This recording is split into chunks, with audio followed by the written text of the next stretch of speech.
Here's a quick review of where we left off in part 1. Number 1, we first need to make a clarification. We're embracing modern Hebrew characters and not the vowel pointing system. No, those characters are not ancient Hebrew, but they do help us map to the ancient Hebrew characters. Also, when we say ancient Hebrew, we're talking about Paleo-Hebrew and not modern Hebrew. We're setting out to continue learning ancient Hebrew because it is the language of Yasharahla. Unfortunately, because of sin and paganism and the blending of other languages because of captivity, Yasharah's language was forgotten. We have received comments that we're misleading people, lying, and introducing language that no one uses. Nothing could be further from the truth than those comments. Do your own research, but I caution you to beware of leaven, which says that what we are teaching and sharing isn't a language. That would be a lie. But know this, just like every nation on earth, the language of the nation in covenant with Yahawah is the Hebrew language spoken by Yasharahla, and it's not modern Hebrew. As we share concerning the language of the Tower of Babel, nations of people were scattered according to their language. So a common language was as common then as it is now. Yahawah's chosen nation has a language that was forgotten but has been restored. That restoration isn't classical or modern Hebrew or the unofficial language of the nation known as the State of Israel, which is Yiddish. We'll share more about the different versions of Hebrew in a later video. For now, know that we are returning to the language of the nation in covenant with Yahawah. The second thing we covered in part 1 is Hebrew as the eternal word, its role in preserving divine truth. Third, we discussed the prophetic role of Hebrew, how Hebrew points to the future unity of worshipers. Fourth, we discussed Hebrew in worship and identity, how it shapes and preserves covenant relationships. And then we discussed 5, the end-time significance of Hebrew, its relevance in unfolding Yahawah's ultimate plan. And now part 2, Hebrew as the eternal word. And we can see this example in Psalms 119:89, where the psalmist declares, Lamad, forever, O Yahawah, your word stands firm in the heavens. This verse reflects the eternal nature of Yahawah's word, spoken and written in ancient Hebrew as a foundation of life. Ancient Hebrew's poetic structure adds depth to scripture, making it an ideal language for divine truth. For example, Psalms 119 is an acrostic poem, with each section beginning with a different letter of the Hebrew alphabet. This creative structure highlights the beauty and precision of Hebrew as a medium for worship. In this case, in verse 89, lamad means to, teach, bind, yoke, authority. So it has deep meaning. Just the lamad, means to, teach, bind, yoke, authority. Using lamad as an example, let's understand the beauty of its connection to Psalms 119:89, to this specific verse. Lamad here in verse 89 helps us understand how Yahawah's word is eternal. Lamad, forever, O Yahawah. Your word stands firm in the heavens. So let's break it down so it's easier to understand. What Lamad tells us about Yahawah's word is this. It shows us that teaching and learning are ongoing processes. It's not something that happens just once, it keeps going. So teaching and learning together helps us understand how to live and guides us in our covenant connection and helps us grow closer to Him. The idea of Lamad reminds us that learning from His word is something we do for our entire lives. Binding to truth. Since Lamad also means to bind, that shows us how we are connected to Yahawah's word. His word is eternal and unchanging, like a strong rope that keeps us tied to His truth. This helps us see that Yahawah's word isn't just rules or stories. It's something alive that teaches us, connects us to Him, and guides us forever. Here it adds additional meaning to this passage. Because Hebrew words often have many layers of meaning, and lamad is a great example. It means more than just teaching and learning. It has many meanings, but one purpose. Lamon includes ideas like teaching, giving knowledge, or binding, which is forming a close connection, and yoking, which is working together under guidance. These ideas show that Yahawah's word isn't just something we know in our minds. It should guide our daily actions and decisions. The ancient Hebrew language is special because it's precise and creative at the same time. Lamon helps us see this in verse 89, because his perfect balance works together in a meaningful and poetic way. For example, Lamon pairs beautifully with the word stands firm, showing that Yahawah's eternal word is actively teaching us. Your word stands firm in the heavens. And one additional comment on Lamon, and that's in worship. Because in worship in Hebrew is more than just singing or praying. It's about learning and living in a way that honors Yahawah. We're not just saying words when we read or sing this verse. We're being taught by Yahawah's word and reminding ourselves of his eternal truth. Yoking ourselves to Yahawah, this whole idea of yoking is in Lamon, means working together under guidance. We connect ourselves to Yahawah when we worship and let him lead our lives. So Lamon shows us that Yahawah's word is not only eternal, but also actively teaches, guides, and connects us to him. Did you know that these acrostic words used in this poem, that they meant so much? How can understanding ancient Hebrew words like Lamon help you connect more deeply with Scripture and Yahawah? The prophetic word of ancient Hebrew.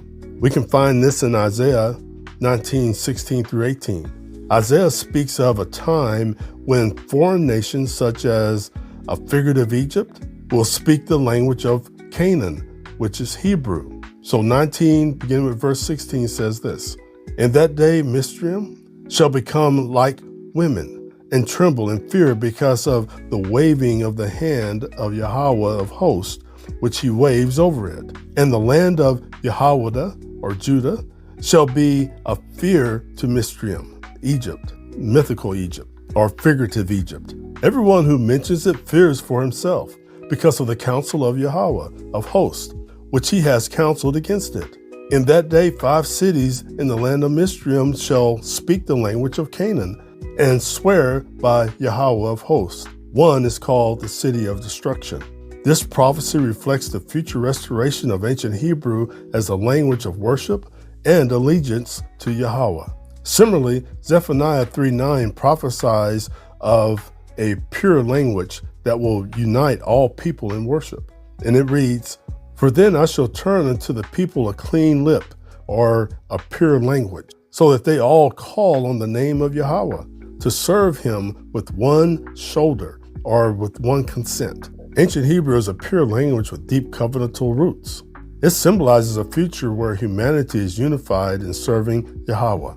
How does the idea of a pure language for all who worship Yahawah fit or change your understanding of unity? Ancient Hebrew in worship and identity. I really love this part. It has so much meaning. In Babylon, Daniel and his companions were taught the language and literature of the Chaldeans, which was Aramaic. Despite this, they remained rooted in their covenant relationship with Yahawah, using the language and practices of their ancestors to preserve their identity, which was ancient Hebrew. Let's look at Daniel chapter 1 and verse 4.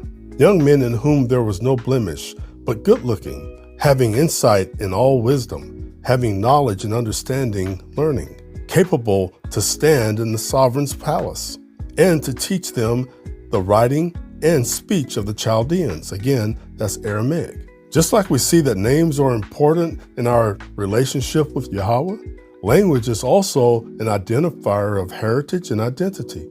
To Yahawah, names are significant. That's why he emphasizes his name throughout Scripture. In the same way, ancient Hebrew is significant. Scripture demonstrates that Daniel and his friends, his companions, continued to use and maintain ancient Hebrew during their captivity in Babylon, particularly through Daniel's writings and actions. which reflect his Hebrew identity and connection to Yahawah. Let's check out a few examples from the amazing story of Daniel and his companions that show his continued use of ancient Hebrew. Daniel's Hebrew writings.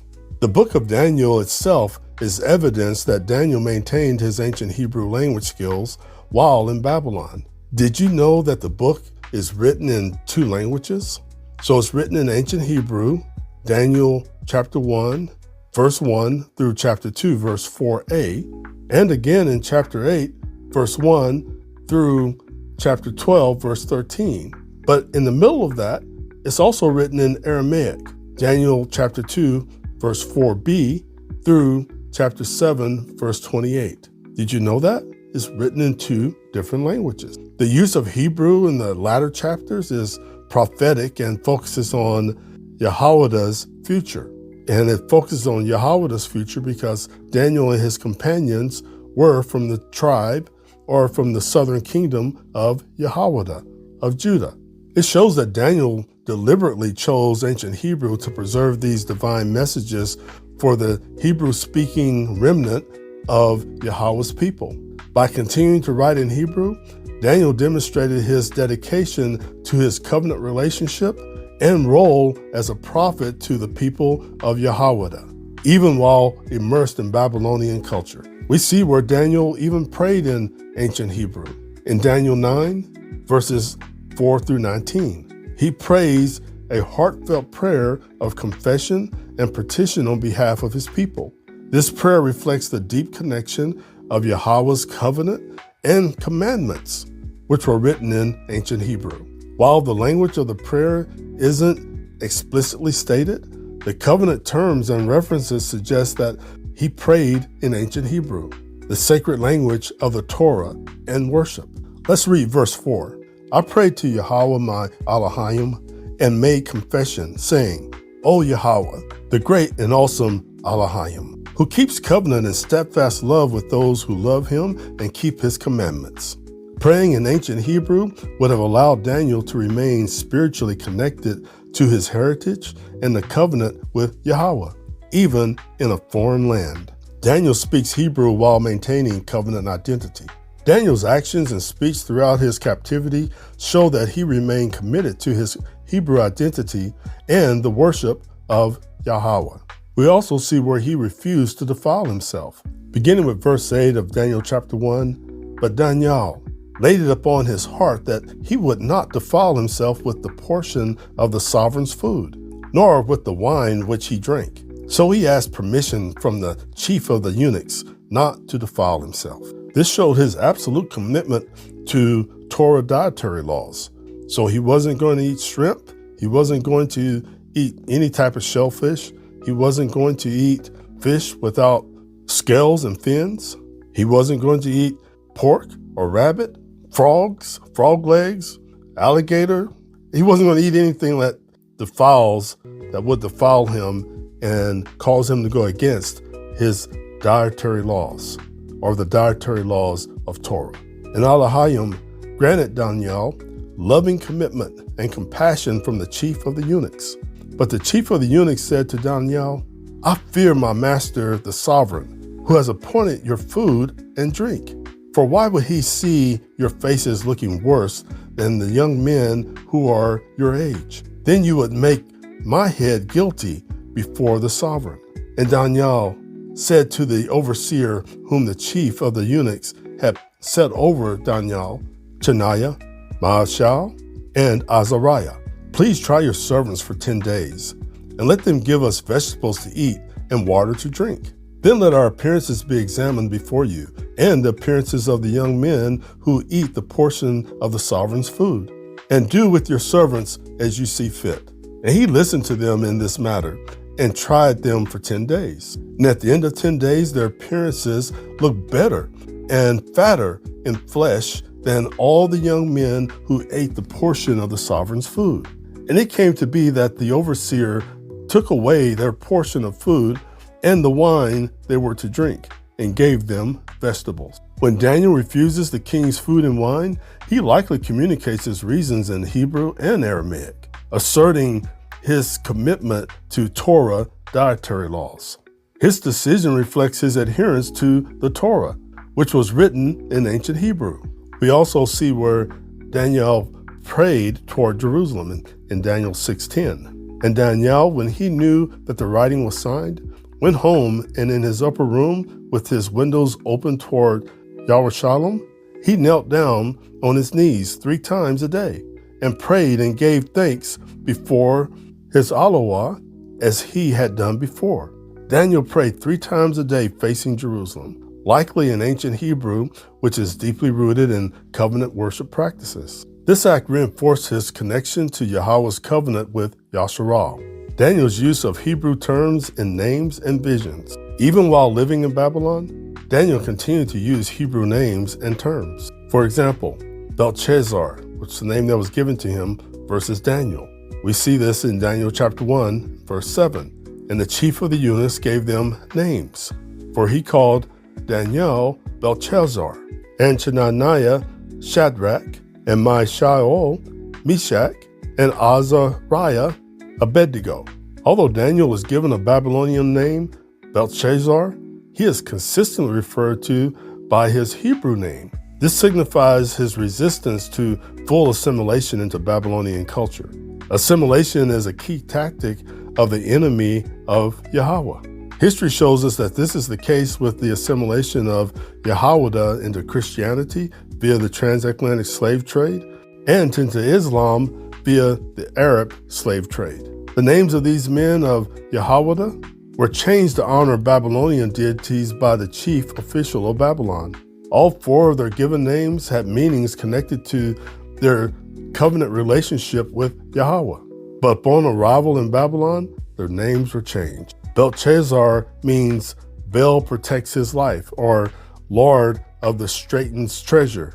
Bel is the Babylonian god Marduk, or Marduk, who was the chief god of the Mesopotamian pantheon and the patron god of Babylon, compared to Daniel, or Daniel, meaning Yahawah is my judge. Shadrach means command of Anu, the Babylonian god of the moon, compared to Hananiah, meaning the Most High is praised. Meshach means belonging to Anu, compared to Mishael, meaning who is Yahawah.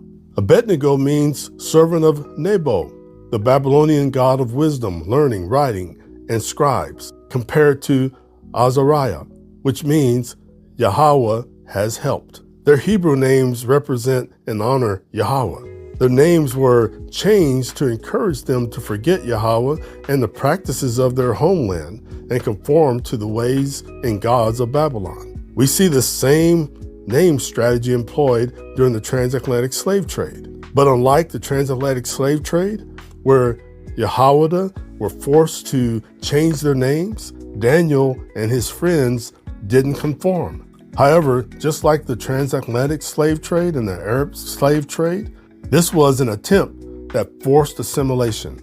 Nebuchadnezzar wanted Daniel and his friends to conform to the pattern of his world, a Babylonian false deity. They didn't conform. Just as we are instructed in Romans 12:2, do not be conformed to this world. Changing their Hebrew names was one step toward the goal of assimilation.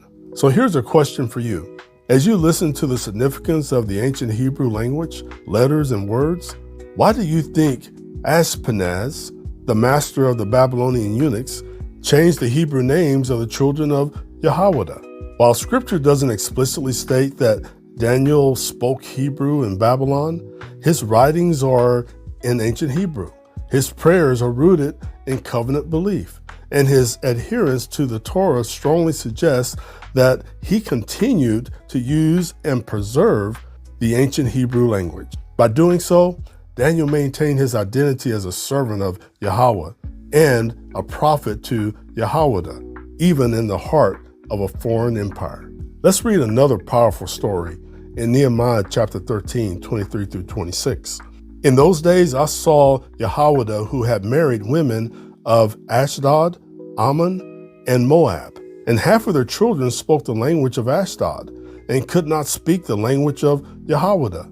and that language would be Hebrew or ancient Hebrew, but spoke according to the language of one or the other people. Then I contended with them and cursed them and struck some of them and pulled out their hair. He was not happy, and made them swear by Elohim, saying, you do not give your daughters as wives to their sons, nor take their daughters for your sons or yourselves. Did not Shalomah or Solomon, sovereign of Yasharahla, sin because of them? Among the many nations there was no sovereign like him, who was beloved of his Elohim.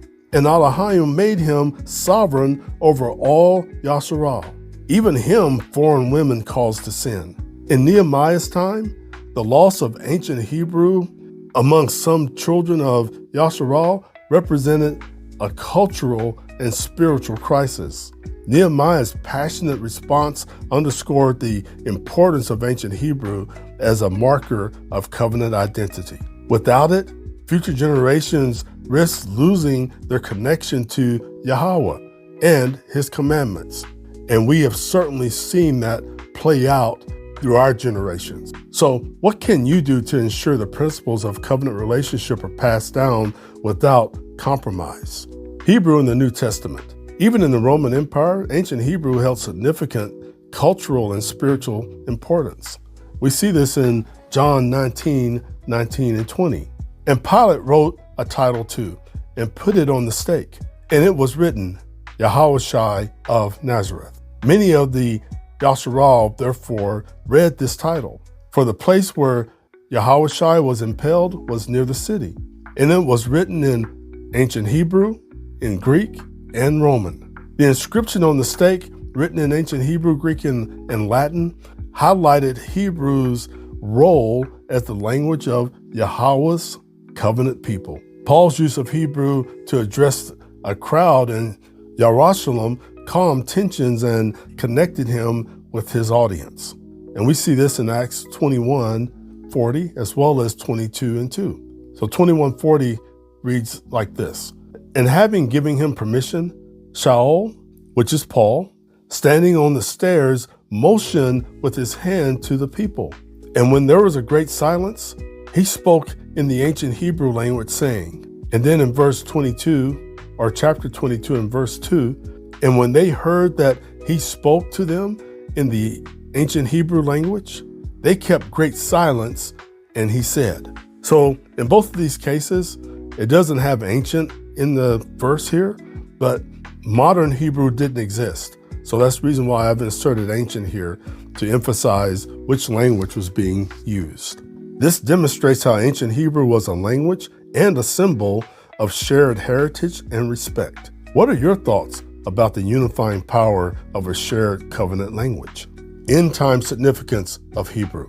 Even in the apocalyptic visions of Revelation, ancient Hebrew conveys critical truths. And we see this in Revelations chapter 9, verse 11.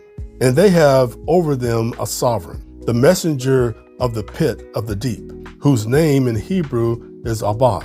But in Greek, he has the name Apollon. The Hebrew name Abad, meaning destruction or destroy, emphasizes the precise meaning behind divine messages. This shows that ancient Hebrew remains relevant not only in the past, but also in the future as Yahawah's plan unfolds. So let's summarize why ancient Hebrew matters. It is the language of revelation.